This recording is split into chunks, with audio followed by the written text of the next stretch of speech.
Alors, nous allons voir comment utiliser le modèle des graphiques pour concevoir les graphiques dont vous avez besoin pour votre travail.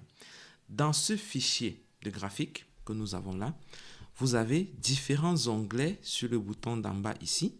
Là, par exemple, diagramme circulaire, histogramme, barre verticale, barre horizontale, barre verticale de plusieurs groupes et ainsi de suite pour l'ensemble des types de graphiques que vous pourrez avoir besoin de concevoir. Et pour mieux connaître les types de graphiques, je vous invite à regarder notre page YouTube et vous aurez la possibilité de bien comprendre quel type de graphique correspond à quel type de tableau ou quel type de données. Et si c'est compliqué, vous pouvez nous laisser un message. Nous allons vous donner le lien vers cette vidéo. Alors, pour revenir à notre modèle de graphique qui est là, lorsqu'on vient sur la fenêtre diagramme circulaire par exemple, il y a pas mal de paramètres qui sont déjà codés par défaut. Tout ce que vous avez à faire pour ce graphique, par exemple, c'est de préciser les modalités de réponse pour votre variable ou pour vos données. Ensuite, les effectifs ou les pourcentages correspondants. Et lorsque vous allez les ajuster, le graphique sera mis à niveau ou sera mis à jour automatiquement pour correspondre à vos données. Par exemple, si ici j'ai les modalités de réponse primaire, supposons qu'on parle du niveau d'études, donc, je mets la primaire. Peut-être que l'effectif qu'on a là-bas, c'est 56, par exemple. Secondaire. Peut-être que l'effectif qu'on a là-bas, c'est 63, par exemple. Vous verrez qu'au fur et à mesure, le graphique se met à jour progressivement. Peut-être qu'ensuite, j'ai supérieur, par exemple. Et l'effectif qu'on a là-bas, c'est par exemple 78, par exemple. Puis, je fais entrer. Et si on a un quatrième niveau d'études, par exemple, qui est aucun, et qu'on a juste 10 personnes là-bas, je mets ça également. Mais vous allez remarquer que dans le graphique par défaut, il n'y a que 3 modalités de réponse qui étaient sélectionnées.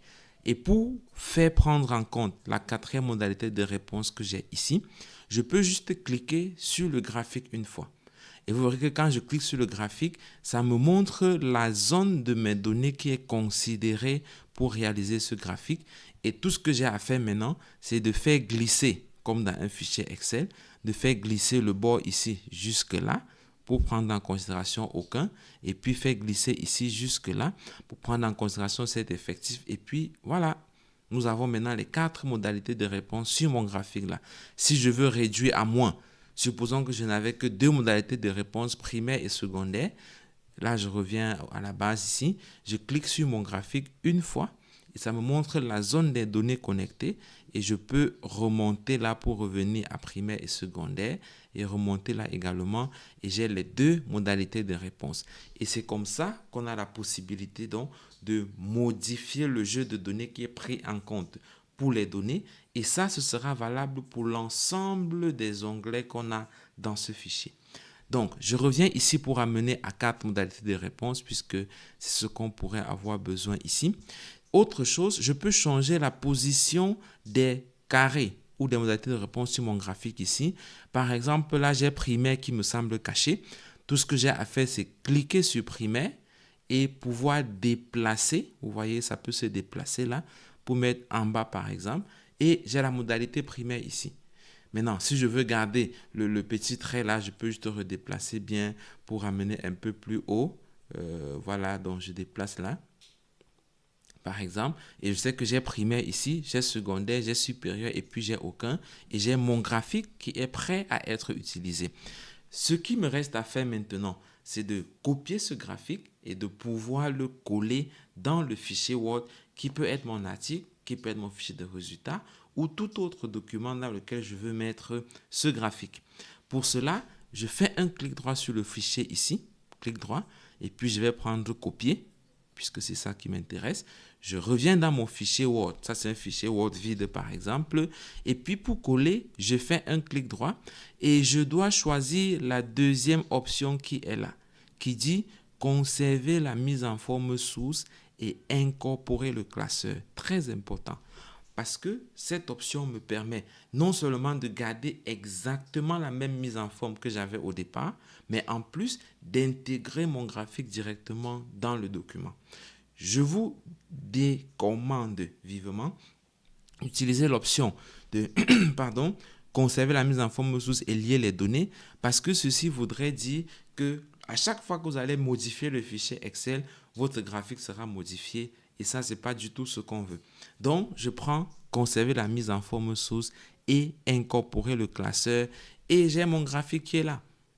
Et là, j'ai la possibilité maintenant d'augmenter la taille si je veux. Je peux élargir le graphique là, comme ceci par exemple, pour qu'il soit plus grand, ou je peux diminuer la taille du graphique comme ceci par exemple. Et puis, j'ai mon graphique qui est prêt. D'autres modifications que je peux avoir à faire, c'est par exemple la couleur du graphique. Et pour changer la couleur, je vais juste double-cliquer là. Tac, tac. Quand je fais un double-clic, ça m'ouvre une fenêtre à côté où je peux avoir les différentes modifications sur mon graphique. Si je veux modifier un secteur, celui-ci par exemple, supposons que je veux le mettre en vert, je vais cliquer dessus jusqu'à être sûr que c'est uniquement ce secteur qui est sélectionné.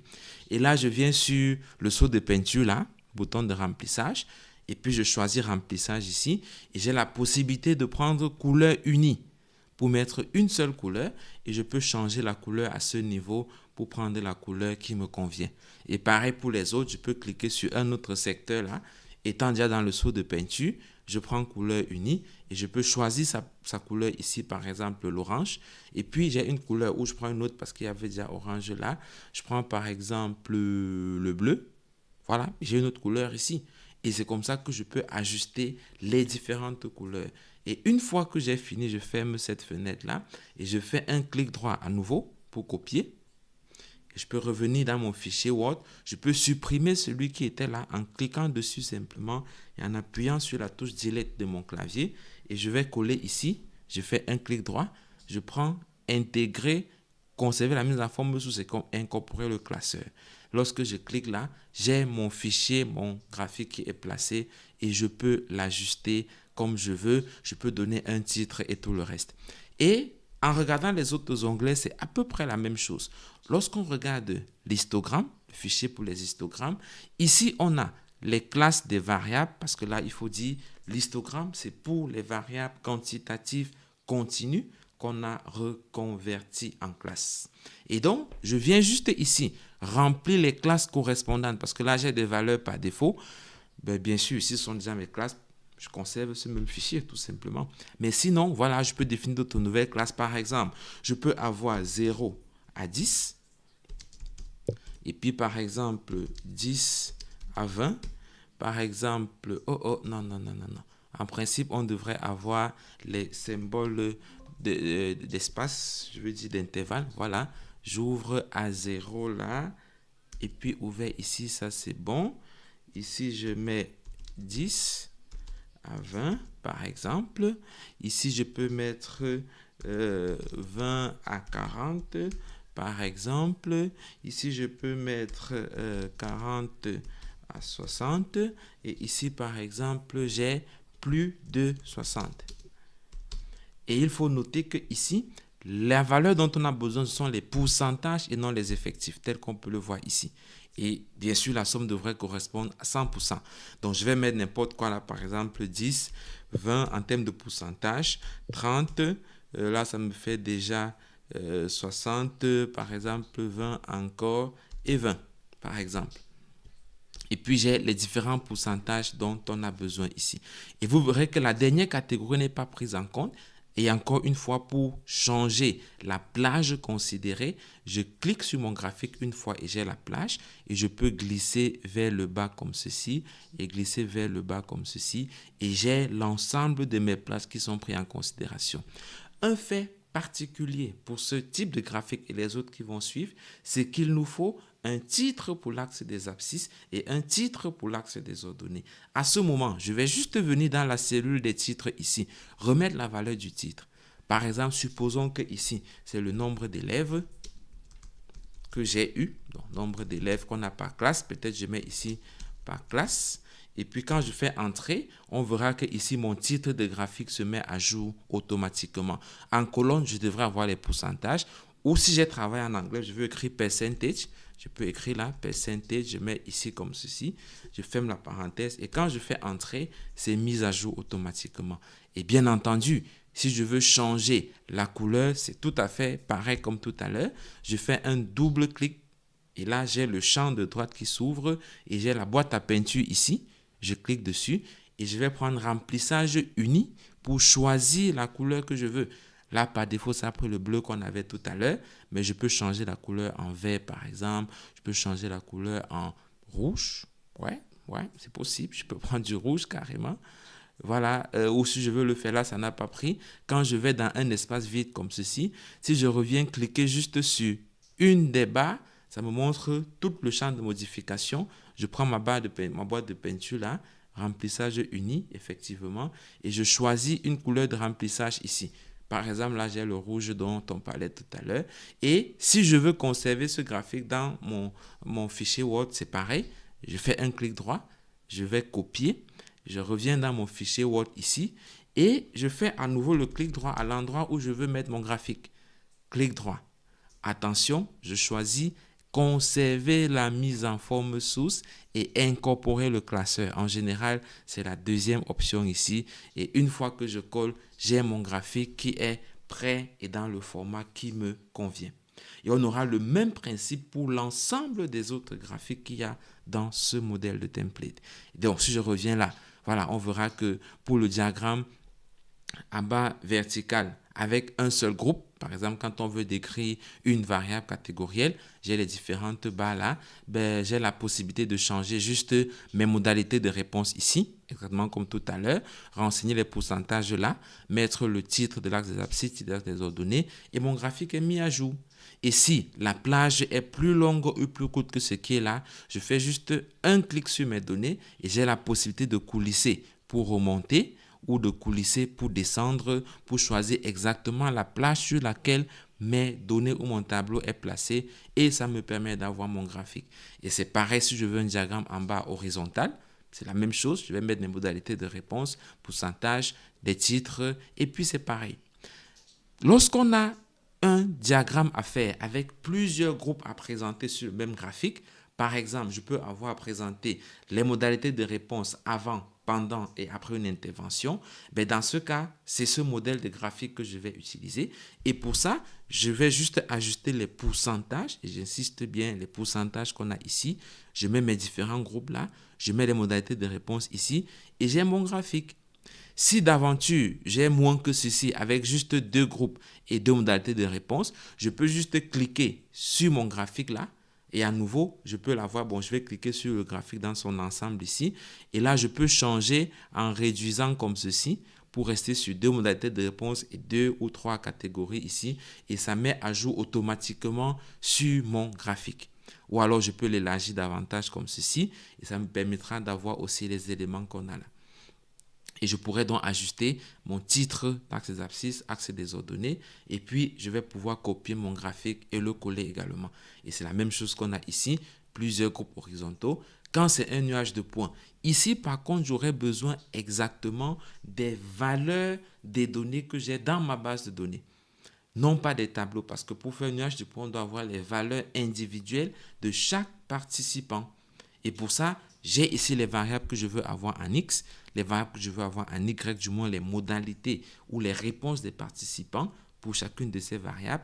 Et une fois que je les copie, je vais coller là. Vous voyez, c'est très long parce que c'est tous les individus. Mais si je veux réduire, c'est pareil. Quand je clique sur mon graphique, là, j'ai toute la plage qui est considérée. Et je peux la réduire. Là, cette plage est vraiment longue. Mais je peux la réduire également ici. Voilà, je peux remonter là. Jusqu'à arriver à l'endroit qui m'intéresse pour ne considérer que certaines parties de mon donnée et mon nuage de points est mis à jour. Et un fait particulier, pour les nuages de points, il faut préciser le coefficient de corrélation et la valeur P. Vous voulez savoir ce que c'est?